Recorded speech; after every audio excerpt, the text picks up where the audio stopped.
And joining us tonight to discuss the military operations in Afghanistan, what the United States should do if North Korea were to conduct a sixth nuclear test this weekend, Fox News military analyst General Jack Keane. General, good to have you with us. Let's start with that bomb, the Moab, the massive ordnance air blast bomb called the mother of all bombs.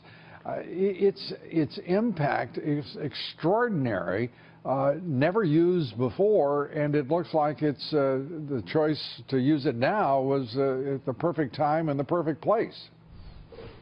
Yeah, it's a nasty bomb, Lou. It obviously has a tremendous blast effect, but it's got incendiary fuel as well, and that goes into these caves and tunnels. So it's a fiery, devastating death for those people who are in it, to be sure. We haven't used this bomb, obviously. We have the technology to support it. There's another bomb that we have as well. It was a deep penetrator that goes down to get secret sites that are 200 feet down or whatever. It's classified how far that bomb goes. So this is advanced technology that other countries truly do not have.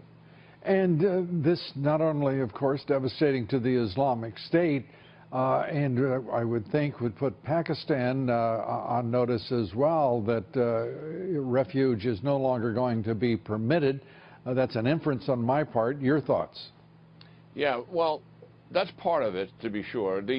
What this is this was an ISIS safe haven, and we've got to go after safe havens. The biggest mistake of 9/11 was not taking down the safe haven in Afghanistan. By the way, for our viewers to understand, not too far from this location is where Osama bin Laden and his thugs were.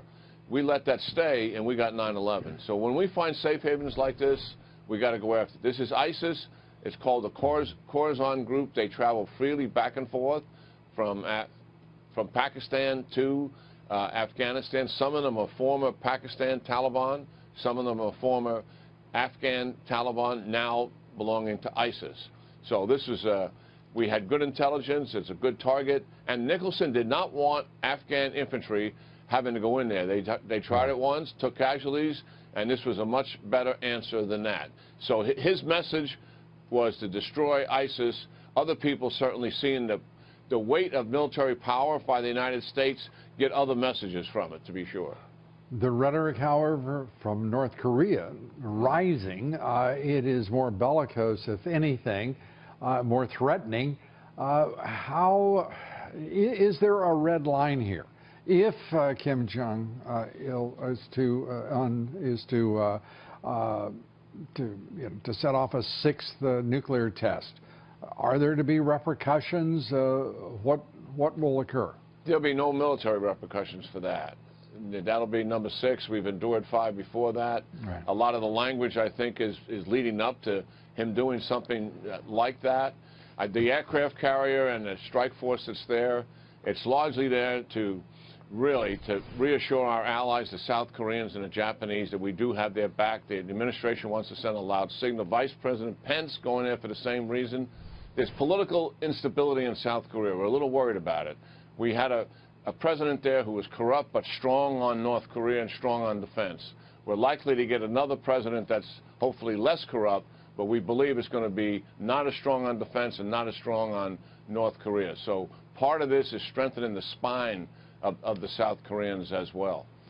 And as we go into this weekend, China issuing a warning to both North Korea, it seemed, and the United States, suggesting that any party that permits this to spiral out of control, that is the threats, the escalating threats and the rhetoric, would have a historical responsibility, a clear warning to both countries, but at the same time it was not a specific warning to North Korea, nor is there the focus on constraining North Korea that I'm sure the president would have liked to have seen. Well, you know, China may play a responsible role here for the first time. As you know, we've had 3 presidents who've tried to leverage China to coerce the North Koreans to denuclearize. All of that failed. But on Wednesday night, President Xi called our president, spoke for an hour, takes a little time going through interpreters, and he told our president, as a follow-up to the Mar-a-Lago bilateral discussions they had, something that was pretty stunning. He said, I'm willing to move and take some action to help to denuclearize North Korea. If that turns into action, and it's not just rhetoric, that is a major, major foreign policy achievement, and certainly that would change the whole security situation in that part of the world. We have to see if that really turns into implementation, which will get some results. But that statement alone is something his predecessors haven't made. All right.